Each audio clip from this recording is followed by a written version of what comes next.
umushyitsi rero duje kwakira userukira ishyirahamwe mpuzamakungu rijejwe amagara y'abantu muri Afrika yose.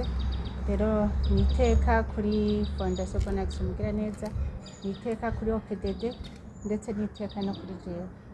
Ibyo twaganiriye sibike, twavuganye ibyo dusanzwe dukora mu gisata c'amagara y'abantu ndetse no mu gisata cy'ubuzima bwa misi yose, na cyane cyane no kuri bene wacu baje bava hakurya mu gihugu kibanyi ca leta iharanira demokarasi ya Kongo. Twavuganye ko twatanguye kubagira forage amazi, nabo baciye batumira ko bagiye kudufata mu mugongo kugira amazi tuzobaha bazoyasubiremo nabo babahe amazi meza anyobwa muri wa mugambi wo kurwanya cya kiza korera ndetse n'utundi turwara nyene dutumwa n'amazi mabi canke n'umwanda. Rero batumire ko bagiye kudushigikira kandi badukeje mu bikorwa dusanzwe dukora. Birongera biranabatangaza, abantu bari bazi ko ngaha mu Burundi iki gisata cyo gufasha imiryango igendana ubugumba ko kihari. Batwumiriye ko bagiye kubitangaza ndetse muri Afrika yose, kandi aho bazogenda barabivuga. Kandi batangaje no kubona iri vuriro ryatanguye mu 2022 rikaba rishitse aho rishitse ubu. Rero sinabajanga nanjye ngo nishime ngo dushitse kure. Ni umugambi w'Imana, si umugambi wanje, kuko umugambi w'Imana w'umuntu naje ntakeneye gushikako.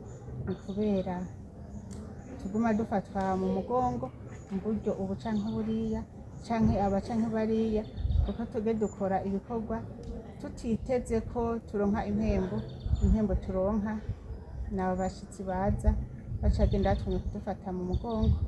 Ngo Aburahamu yarakiriye abashitsi basanga yakiriye abamarayika, nanje ndabakira abashitsi bose baza, kandi benshi bose bambera abamarayika.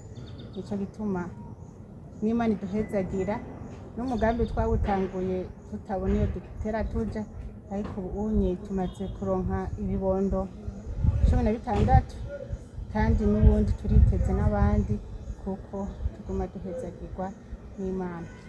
Rero nciye mboneraho no kubwira abarundi, hari benshi bari barasabye ngo shireho agasanduku ko gufasha imiryango itishoboye igendana ubugumba. Rero ibyo navuze narabishize mu ngiro, hajyanye murahabona, muze guca muhafata, muze kubereka ko ibyo nabemereye hari muri Rwakarede yuko nzoca nshiraho agasanduku ko gufasha abandi. Rero dufashanye natwe kugira ngo tuze turahezagirwa, kuko je nize ko ufumbase gutya nta gisohoka kandi nta cinjira, ugumana bimwe usanzwe ufise mu kiganza, mubwa urekuye wawuguruye amarembo. Cyo gituma rero dusubiye kubashimira, tubifuriza kuzogaruka kugira muzoze muraba intambwe duteyeko. Ndazi ko mutazosanga hakimeze uko nyene muhabonye, muzosanga tugeze ku ntambwe.